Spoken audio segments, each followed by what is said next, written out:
सोई हुई चेतना को जगाए हैं पत्थरदेवा की धरती पर। मैंने कहा कि देव और देवता कौन, तो एक जगह भंडारा हो रहा था, तो वह भंडारा में देवता और दानव को निमंत्रण पड़ा। ठीक से सुनिए, देवता वो होते हैं जिसका मन स्थिर है, देवता वो होते हैं जिसके अंदर में अहंकार किसी भी प्रकार की नहीं है, देवता वो होते हैं जो समस्त वासना को, प्रपंच को जीते रहते हैं, जो हमेशा मुस्कुराते रहते हैं, जो हमेशा समाज में ज्ञान की रोशनी देते हैं, जैसे नंदलाल साहब जी हमारे इस क्षेत्र को कबीरमय किए हैं, कबीरमय करते रहते हैं। गृहस्थी को संभालते हुए हमारे नंदलाल साहब जी का कम उपकार नहीं है इस क्षेत्र में। जहां कंठी नहीं है वहां खाना नहीं खाते हैं, कंठी दे के तब खाते हैं। ये काम कौन किया इस क्षेत्र में? तो नंदलाल साहब जी की मैं धन्यवाद देता हूं कि हम 10 साल से नहीं है, वही महात्मा टेके हुए हैं, हम तो कभी कभी हैं। इसलिए ऐसे महापुरुष को आप पूज्य मानिए कि घर का काम करते हुए लोगों को सुधारने की बात करते हैं। ये काम कोई बिरले कर सकते हैं, सबसे नहीं हो सकता है। सब तो बेटा पुतों को संभालते संभालते बांसबाड़ी में सर जाता है। नंदलाल साहब जी को देखिए कितना आगे बढ़े। तो सोई हुई चेतना को जो जगाते हैं वह देव है। वो काम विनोद बाबू किए, वो काम नंदलाल साहब जी कर रहे हैं, वो काम कमल बाबू की धर्मपत्नी कर रहे हैं, वो काम महेंद्र साहब जी कर रहे हैं, वो काम आप लोग कर रहे हैं। जो सोई हुई चेतना को जगावे वह देवता का लक्षण है। विचार कीजिए। तो भंडारा हो रहा था, देवता और दानव दोनों आ गए। देवता कहते हैं पहले हम खाएंगे, दानव कहा तुमसे हम कमजोर हैं, इतना मजबूत है कि उठा के पटक के पहले हम खाएंगे। दानव सही में मजबूत था, 5 हाथ लंबा था, कर्रे मोछ लंबा सीना तगड़ा, देवता नहीं ठहरता उसके आगे। घरवैया सोचा यहां महाभारत हो जाएगा, बुद्धि से काम करना है। संस्कृत के विद्वान ने कहा बुद्धि यश बलम तस निर्बुद्धैस तो कुतो बलम बड़े सीन मदन मत सस्कन निपातिता। जिसके पास बुद्धि है उसके पास हर एक तरह का बल है, और जो बुद्धि बल का प्रयोग करते हैं, जैसे एक खरगोश इतने बड़े बलवान बाघ, उसको कुआं में गिरा करके सब पशु समाज को सुखद किया था। खरगोश बुद्धि के बल पर न बाघ को कुआं में गिरा दिया, नहीं तो जीतेगा बाघ से खरगोश, बुद्धि से गिरा दिया। तो घरवैया सोचा यहां बुद्धि अब लगाने की जरूरत है, यहां तो महाभारत हो जाएगा, क्योंकि देवता कहता है पहले हम लड्डू खाएंगे और दानव कहता है पहले हम खाएंगे। घरवैया ने कहा खाने के लिए दोनों को देना है। घरवैया कहा देखिए देवता जी आप लोग समझदार हैं, ये समझदार नहीं है, आप लोग बुझने समझने वाले हैं, ये बुझने समझने वाले है नहीं, आपको बाद में खाने के लिए देंगे। देवता के आगे में घरवैया कल जोड़ के खड़ा हो गया और देवता मान गए बात को। दानव को कहा आपको विजय करेंगे, पहले ही आपको खिलाएंगे, लेकिन मेरा शर्त है दोनों तरफ से। कहा क्या? कहा कि सभी दानव को हाथ में फट्टी बांधेंगे, यहां से लेकर यहां तक दोनों हाथ में, और तब देंगे लड्डू आगे खाने के लिए। फट्टी जो बांध दे तो केना खेबी, लिपते ढुकते तब न भात दाल जे खेबो चबा चबके लिपते ढुकते तब न। आ ई जे फट्टी बांधल रहे ई लिबवे न करते तो कहते केना। लड्डू दे दिया, हाथ में सभी दानव को फट्टी बांध दिया। अब देखिए खेला क्या हो रहा है।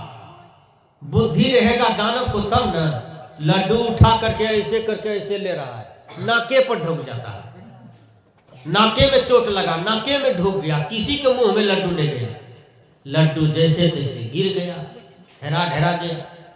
सभी लड्डू को उठा करके घरवैया ले गया और सब दानव भूखले रह गए। यह दानव का लक्षण है। अब देवता को भी भोग लगाया, देवता को भी विजय किया, देवता लोग बैठ गए, सभी देवता के हाथ में फट्टी बांधा गया। देवता देखिए कितना बढ़िया बुद्धि होता है देवता का। देवता मतलब साधु, देवता मतलब महात्मा, देवता मतलब वैष्णव। उसके पास बुद्धि क्यों बढ़िया है? क्योंकि उसका आहार बढ़िया है, उसका अन्न बढ़िया है, इसलिए बुद्धि बढ़िया है। फट्टी तो सब देवता को बांध दिया, लड्डू दे दिया 5-5 किलो का। और देवता क्या करता है? अपना लड्डू उठा करके उसके मुंह में घुसा दिया, और वो लड्डू अपना उठा करके इसके मुंह में घुसा दिया। ये काम तो हो जाता है। सब परस्पर दूसरे को खिलाते गया, सबका पेट भर गया, और दानव बेचारा भूखले चला गया। यही पहचान है देवता का, यही पहचान है देव का। अपनी बुद्धि को सुबुद्धि करें, यही देवत्व है। अपनी बुद्धि को जो गंदा किया, यही दानवत्व है। इसलिए देवता बनिए, देवी बनिए। सदगुरु कबीर कहते हैं,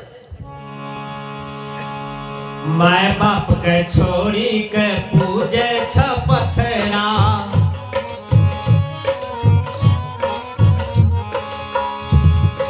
देवी देवता के बनावे छलबरा।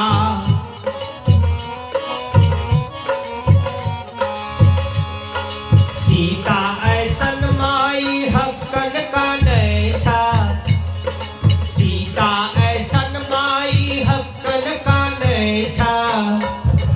माटी के तुम्भा के कहे छमर कोना तरीबा, कोना तरबा हो भाई तुके बनल छकसार।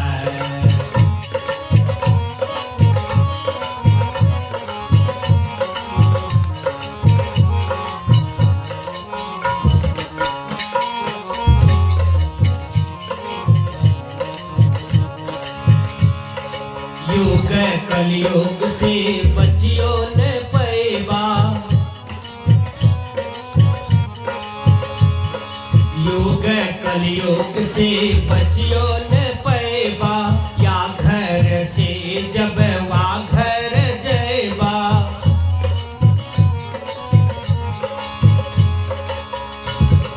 सदगुरु शरण में नाता तू जोरा, सदगुरु शरण में नाता तू जोरा।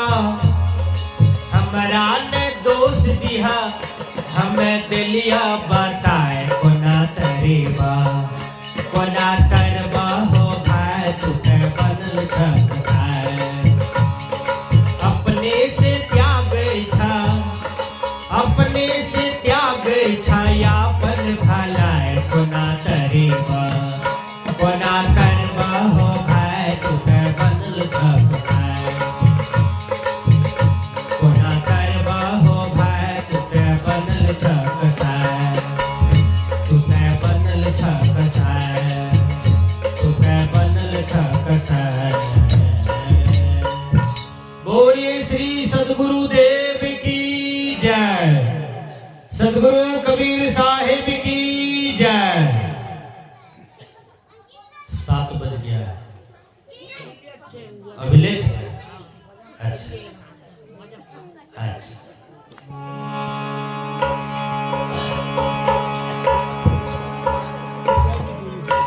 नहीं हमरा बोलल है 7 बजे तक चलते हैं।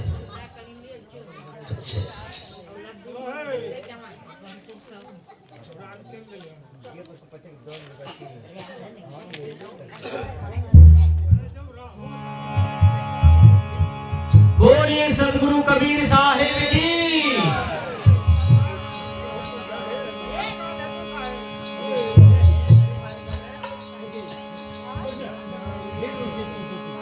आइए हम लोग मिथिलांचल का